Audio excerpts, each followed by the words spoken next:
Series This American Wonder. Our journey tonight deep into the Grand Canyon, 227 miles long and more than a mile deep. Tonight, the awe, the wonder, and the worry. The crisis unfolding on the Colorado River and what we witnessed firsthand. Our journey to this American wonder. The sun rising over the Grand Canyon. One of America's true natural wonders. So vast, it is impossible to fully grasp its beauty. For 6 million years, the waters of the Colorado River carving away at the rock. The canyon, 277 miles long, 18 miles wide. And from the rim, it's more than 6,000 feet down to the canyon floor. And on this day, we begin our journey as the sun comes up. We're about to fly over the canyon with the explorer who spent 14 months hiking the entire length of the canyon. Morning. Hey, Pete. How are you? A beautiful morning. Thanks for getting up early. Yeah. Yeah, you ready to go see something pretty cool? We're not going to hike the whole canyon like you. We take off from Flagstaff, Arizona, headed to the northernmost part of the Grand Canyon with National Geographic explorer Pete McBride.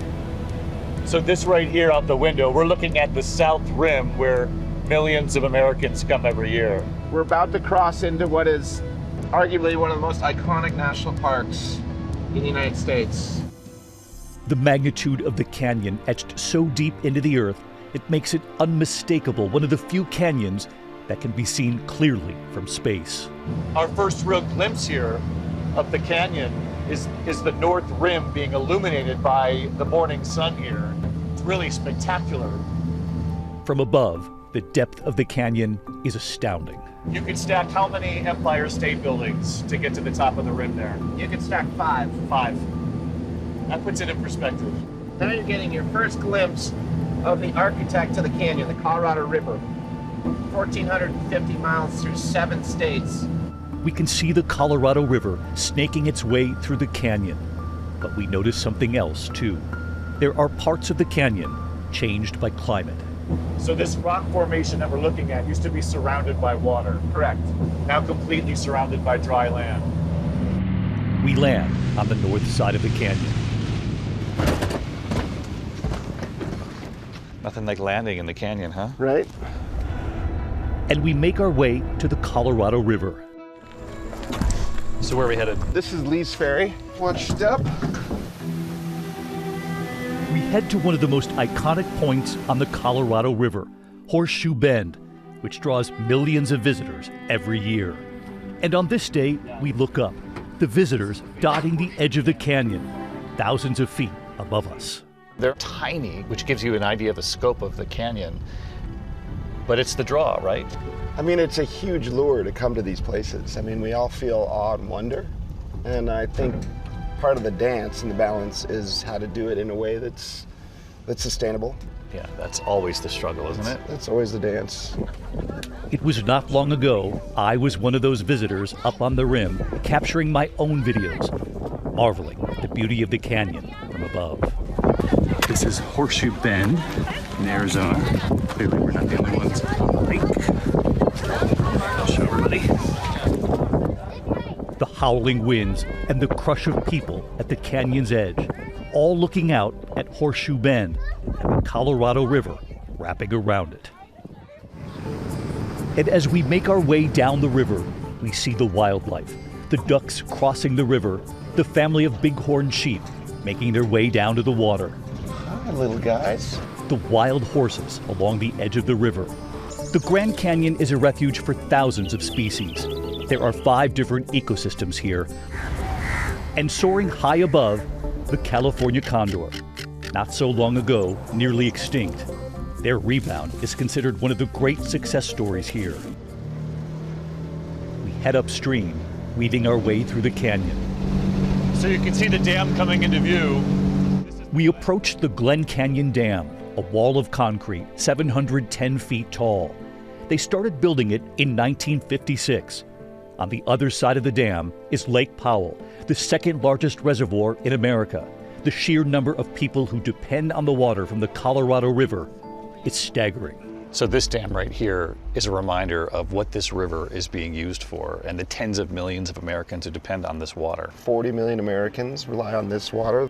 But on the other side of the dam, a looming crisis. The fact that Lake Powell on the other side of this dam, which is supposed to be full because of this dam, it is no longer. It's currently at about 23% full. How concerning is that? Very.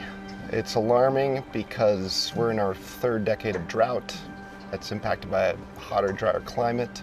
We have too many straws in the drink, basically, and it's hard to claw that back. And just this week, we learned Lake Powell, that reservoir, has now fallen to a record low. It provides water and electricity for millions, and it's a crisis. So bottom line, Americans everywhere have a vested interest in the future of this river. Completely. Along the river here, the steep canyon walls, we go in search of the secrets still being discovered here, the ancient rock writings that tell the story of the Native American ancestors who first lived at the canyon. As you hike through the Grand Canyon, you're met with reminders of the ancestral Puebloans, the work that they did here, the cultural work. And you can see that this is a petroglyph here etched into the side of the stone over my shoulder, reflective of the time. By some accounts, this right here is 1,000 years old.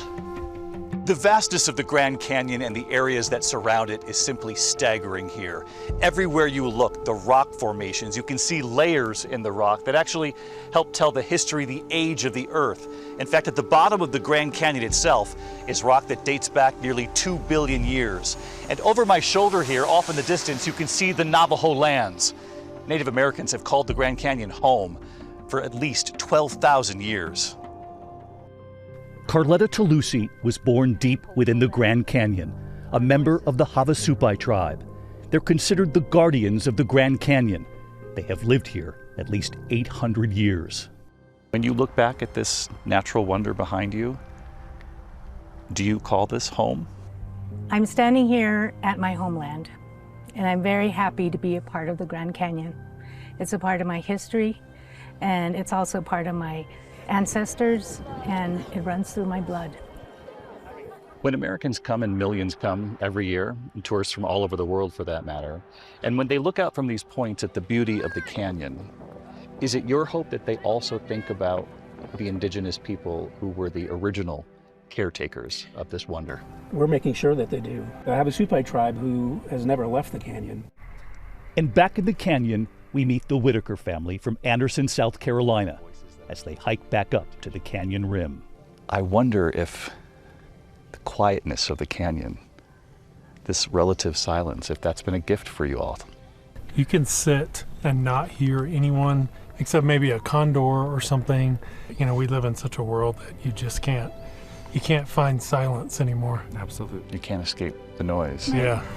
But here it's somewhat humbling, isn't it? It is. Absolutely. It points you beyond yourself, for sure. I'm so glad you came. Yeah, we are too. Yeah. And as the sun sets on this day, we witness the silence that sets in. Only the birds fill the void. Hear that? So one of the greatest things about the silence, it's the ability to hear things you never hear. It's pretty humbling, isn't it? It's extraordinary. Now I realize the immensity of it, the beauty, the awe and wonder that we all have to stand up to protect this place. It is breathtaking in its beauty, and as for the record low water levels in those reservoirs, federal and state officials have taken emergency steps to try to avoid catastrophe. Some voluntary restrictions are in place, but still no agreement among several states on how to address the crushing dependency on the dwindling waters of the Colorado River.